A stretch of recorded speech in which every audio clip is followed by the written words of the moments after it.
And there's handouts for that, so we've all got. And I'll explain, you've got a blank sheet.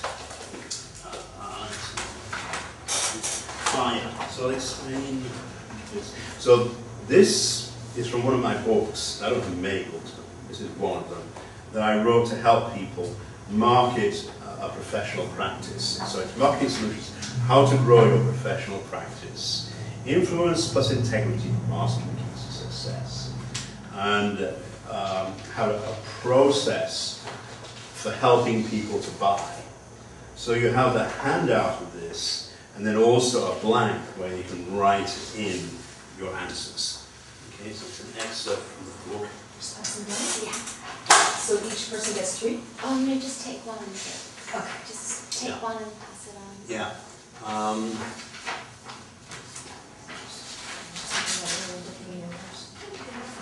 Yeah.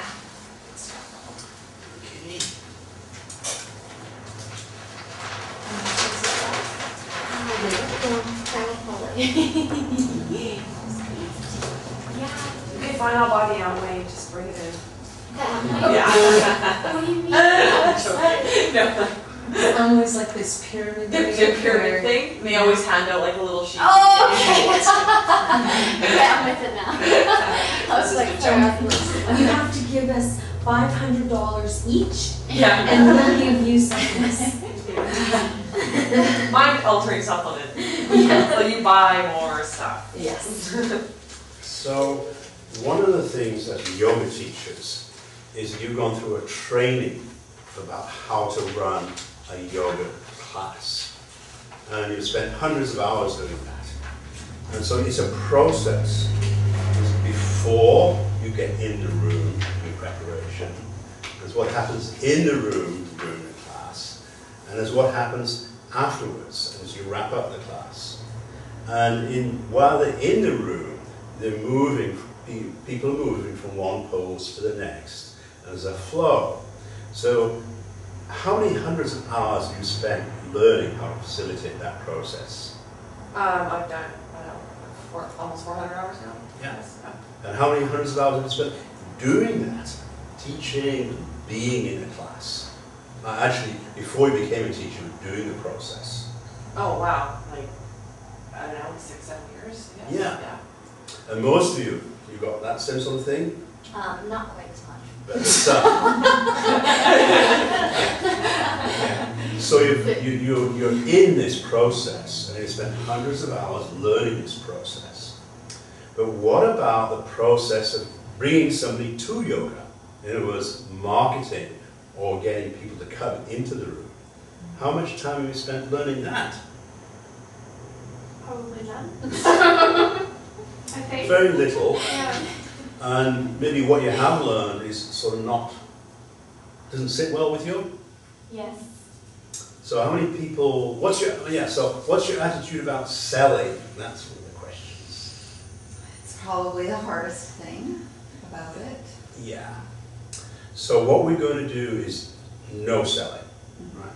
And there's a distinction between selling and buying. Who loves to buy things?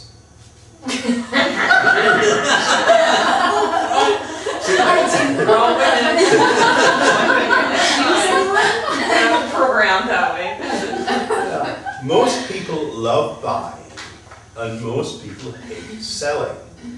Now then, buying is what I do, so it's my process. So I get to buy the way I want to buy, and I get to get what I want. Selling is where somebody else's process is forced onto you.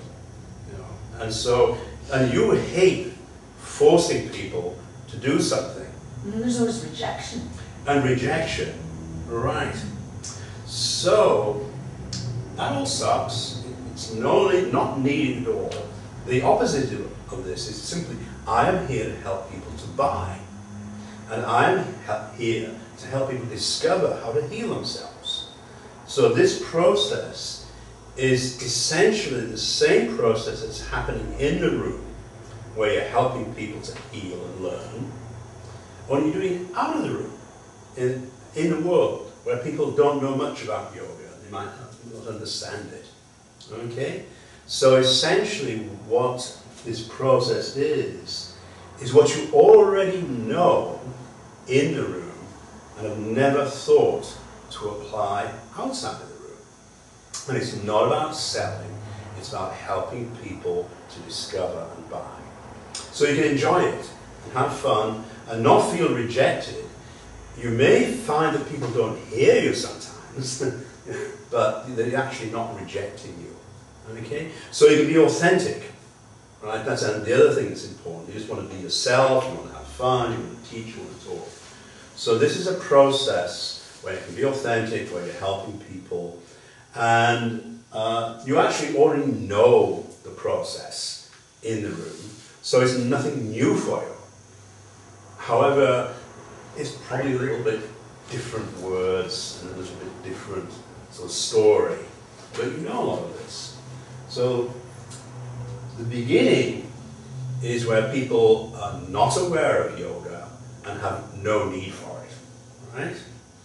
And probably most of you at one point in your life were not aware of yoga and had no need for it. So you can empathize with that. And so how old were you, do you think, when you were not aware of yoga and had no need for it? What was... Probably up until I was about 21 and needed 22. Yeah. So that's sort of at that point in your life, you began to shift in becoming aware of it, right? And what about you? When was... I was the same age. I didn't really do anything to do with yoga until I hit around 21, 22. Yeah. So anybody else want to share when they the light sort of began to dawn? I was a early teen. Early teens. Terry? I would probably say maybe 10 years ago. I'm not giving my age. When you were 66, right? Yeah. Very good. Mine was early 20s too, like 22, Yeah. 23. Yeah.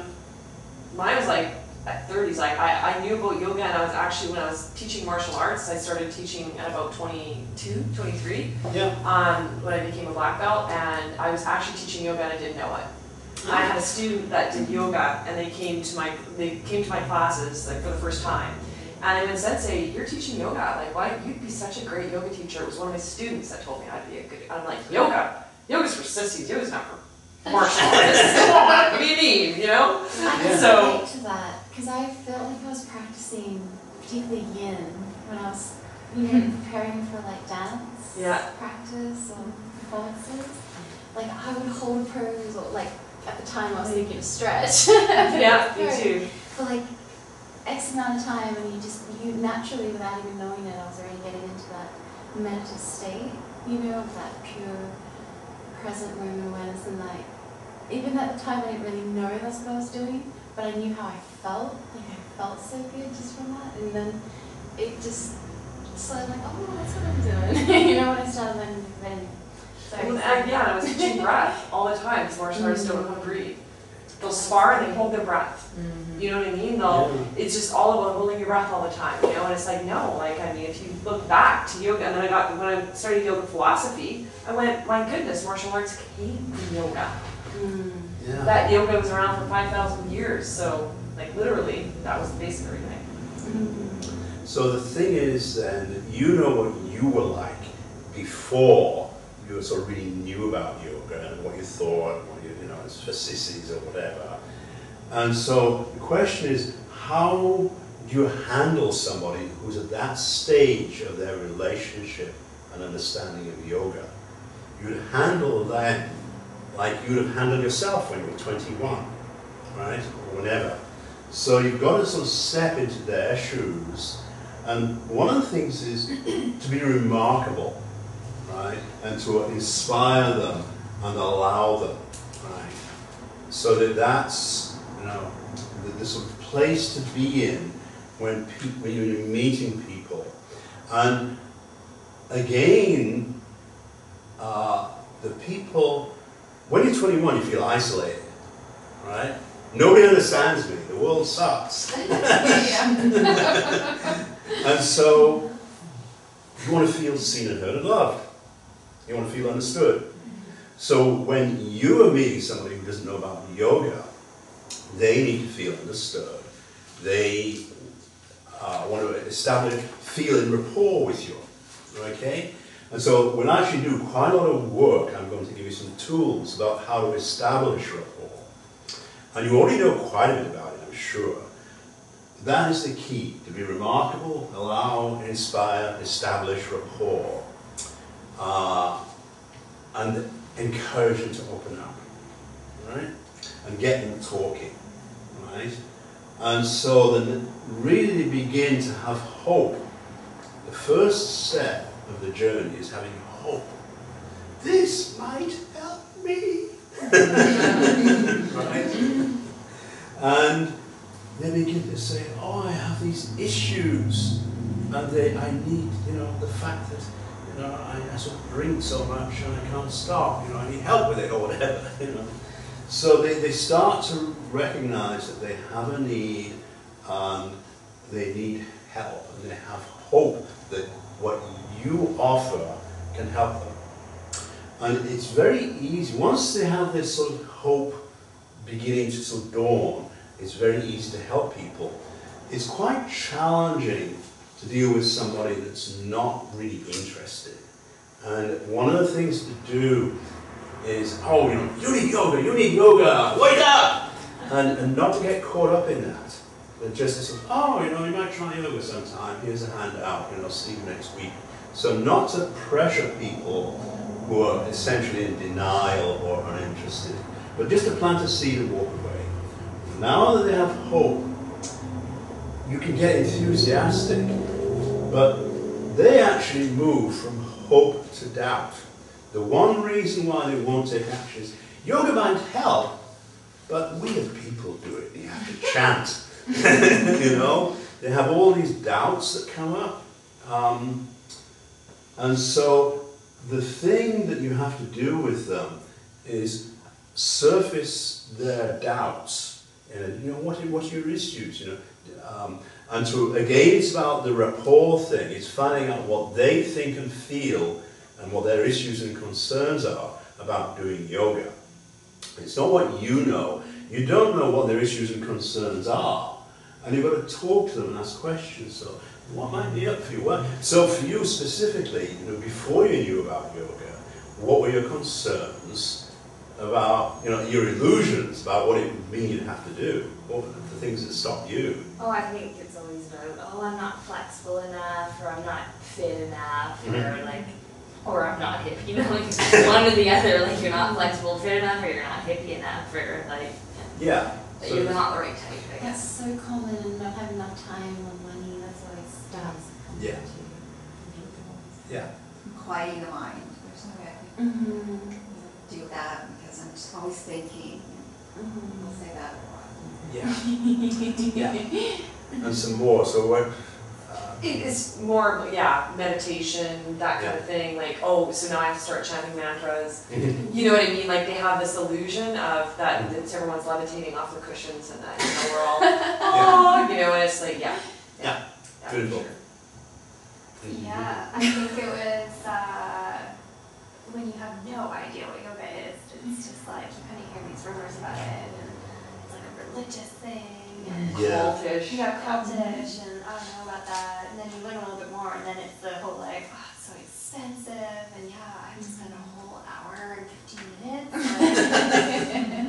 I could just go, to this other place, and they have the 30-minute circuit workout. Why wouldn't I do that kind of thing, right? But you just don't know exactly until you actually take a class. And unfortunately, with people in our culture, it's all about persuading them to do it rather than having them do it and then make the decision afterwards, kind of thing. It's in other places they'll try something, and then if they don't like it after they've tried it, they'll just move on. But here it's I'm not even going to try it until you tell me this benefit, this benefit, this benefit. I want this, I want this, I want that. So it's getting past all of that and trying to maybe getting them to try. Experience it. Yeah. So it's actually Trying options. And the thing is I say the next step is they're actually bargaining with you, and price is a big issue. There's actually a fear of making a mistake. You know, I'm going to spend $50 and regret it. I'm going to spend an hour with a bunch of weirdos.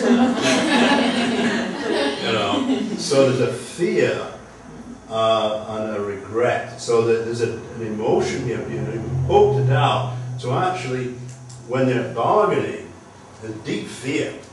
And you've got to be aware that there's this fear issue coming up for them.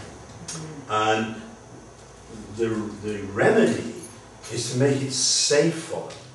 So what they're looking for is to make it safe for them to try. Okay?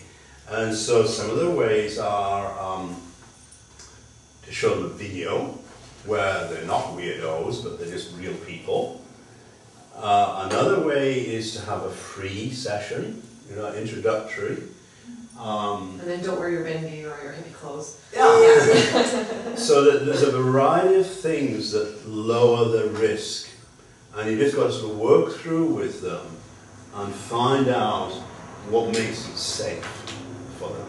And basically a lot of your offerings are things, you know, that make it safe. Another thing that makes it safe is coming with a friend, you know, like if there's somebody that you know and trust and love who's doing it too, you know, that, well, it might be okay. So, like, having friends connecting is another way of making it safe. So that is the sort of bargaining, and this being remarkable phase. There's 3 phases. The first phase is and you're helping people to choose what you're offering, right? And they're prospects, prospective clients. And there's actually an energy of prospecting. That's another thing where you're up, you're excited, you're interested, you're dynamic, and taking little risks. And it's very attractive.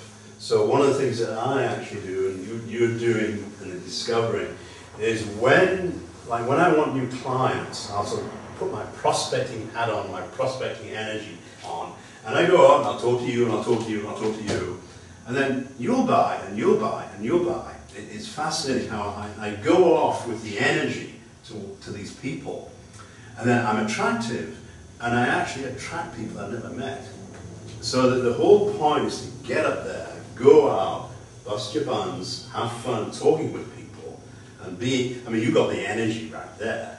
And then you'll actually attract clients from the universe. It's, the universe is working for you. So there's this whole energy of prospecting, which is basically what it's about. In the sense that just like a yoga class is a process, this is a prospecting process. And it's very energizing, healing for you, and very attractive. And being remarkable is different from being weird. Okay? You can be, you don't have to be weird. Just people are going to talk about you and create that buzz. So that's the first 3, and it's like external. It's out in the world, you're allowing and inspiring. Then when they do come to the class, it becomes internal. And they actually have made a commitment to their first yoga class. Oh my God, right? So actually they're beginning to accept it, but they're extremely tender, right? They're tender and all a flutter, right? And so it's a very delicate time. And they're not looking for it to be remarkable anymore. You've got to shift your energy to being reliable. And so the studio, the ambience, everything has to be very clean, very structured, very safe, very organized, very simple, very clear. The ambience and the way you start the class, so the confusion goes, everything gets very clear. So there's this reliability. You start on time, you finish on time. It's all got that clarity and strength. And of course, now you have like a client, you have a student, and what you're doing is you're helping them improve their condition. So there you're helping them choose the service, now you're helping them improve their condition. Okay? And they're building trust. And what is the one essential thing that has to happen for them to trust you? What's needed before they can trust you?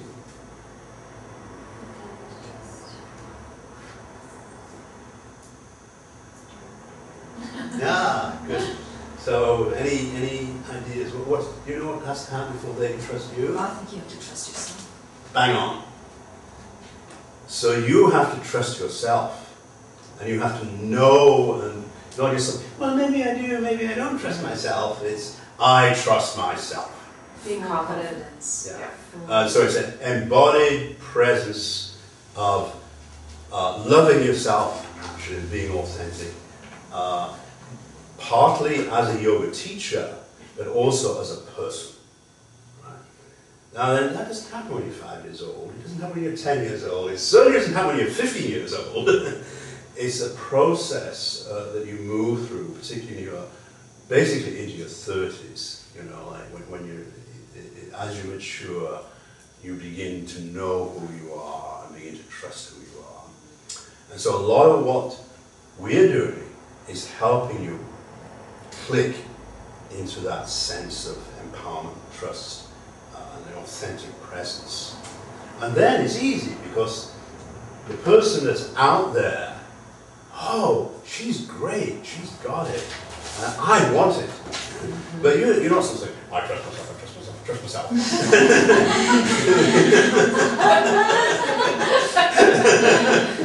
You're just being that, right?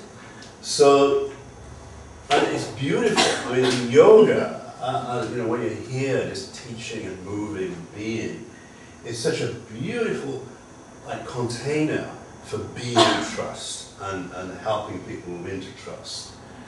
And again, part of what I think we experience is that when you're a brand new yoga teacher, you don't really trust yourself.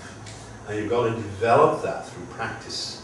And it comes with experience. And I think Alexander and me are very committed. We love having new yoga teachers, and we love helping them develop trust. And another thing that's funny is you are actually whole and complete already. You just don't believe it. And so it's not as if we're not teaching you to become something that you're not. We're teaching you to realize you already can trust yourself. Right?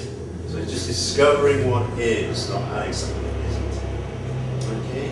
So this is, again, a core part of your process. And then they come back. They become a repeat climb. From coming once, they'll come again and again and again because they're experiencing the trust and the reliability. Okay? And then what happens is move to the next stage where they become loyal. They love the studio, they love you, and they actually will come to extra workshops and pay for more. They value what you're doing so much that they will come and spend more money and more time with you and come to workshops. So that is the reliable stage. And then your goal is to create referrals so that it starts to travel. So that they are sending their friends and family to you and your studio. So be remarkable, be reliable, be referable. And they become advocates. And they become enthusiastic. And it's a shift. And there's a specific thing that has to happen. Here you have to have trust. Here there's this essential thing that has to happen before you have advocates. Okay? So what is the thing that has to happen in order to create a person as an advocate? And you've been through that journey yourself. Having the experience yourself. Yes, and then when you had the experience, what happened? Well, then it's like you have to share with everybody because they're so enthusiastic about it. Yeah, so there's a word here. Connection? Yeah. Transformation. Your life was transformed when you did yoga. Yeah, exactly. And so, again, you have to help people transform their lives. And just as much as helping people to trust, what has to happen to you before you can help somebody else transform their lives? I feel like you have to go through that. You have to transform your own life. Right. And so, is there anybody in the room who hasn't been transformed by yoga? So you've already gone through this deep transformation. And it's an intense experience. It's not easy, it's powerful, it's all up and down and challenging, but just amazing. So, how many times have you been transformed? Like how many shifts have you gone through in your life? Can you remember how many? Big ones, like 3 or 4 in your life? Probably 3 big major ones. Yeah. Maybe 3. Yeah, probably maybe at least. At least. Right? So these are your true qualifications for being a yoga teacher. And it's not a piece of paper. It is, I've been there, I've done that, again and again and again. And as you're leading up to that moment when you're going through transformation, it gets really messy at times, right? You know, sort of your teeth, it feels like your teeth are falling out, life's falling apart. So you've got to be you're just sort of nurturing people, because quite a lot of the people are really, I have to transform, I don't want to transform. There's this sort of the teetering, and you've got to nurture them through, and then of course they transform themselves. It's their process. You're sort of witnessing it in a moment of space. So because you've done it, you've lived it. Again, you see, they need to experience the empathy and rapport. And when you can look somebody in the eyes and say, "My life was shattered too," then they love that, because they can see how wonderful you are and know you come out the other side. So again, a lot of the empathy and rapport is about looking into their eyes and saying, "My life was shattered too," and to share, and that there is, you come out the other side. And as well as having advocates, enthusiastic people whose lives have been transformed on their own as individuals, and you could have somebody in White Rock, somebody in Hope, somebody in Kitsilano, they're all separate. But to grow an enterprise, you want to have them all in a community so that they talk with each other. So when you're marketing, you market into little communities, little pockets of people that meet regularly. And so when one person's life is transformed, and another in the same community, they develop this resonance and this power, and it's a different, people actually feel like they belong to the community. So again, part of the goal here is, we want you to experience that you belong in Yatra. And you belong authentically. I feel that a lot of communities, you can belong, but you have to be inauthentic. Or if you are authentic, they throw you out. And this is a place where you can belong and be authentic. And to build that living experience of authentic belonging, transformation. And then it's just hugely energizing. And you can sort of work at building these communities. So that's stage 8 of the process of being an ambassador, is to have this community focus. And then stage 9 is where you actually get professional referrals. It's not just a referral from one student to another, but it's a referral from one teacher to another. And it might be a referral from one yoga teacher to another, but it might be a referral from a naturopathic doctor, or it might be a referral from a massage therapist, or it might be a referral from, these are professional referrals, not just community referrals or student referrals. And so again, to build your professional connections with other healing arts, the members of the healing arts community. Right? And then what's happening is you're helping others help you. Okay? And you actually don't have to work at marketing or selling, because the universe is just you're part of this flow and this natural sort of resonance and sort of catalytic experience. Okay? I'd like to add something in. We have tons of tools as well.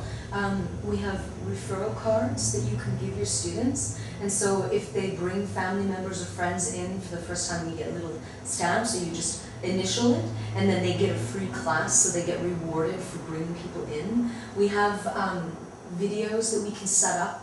Here, I'll get some speakers, and we can set it up so that if you needed to, you could play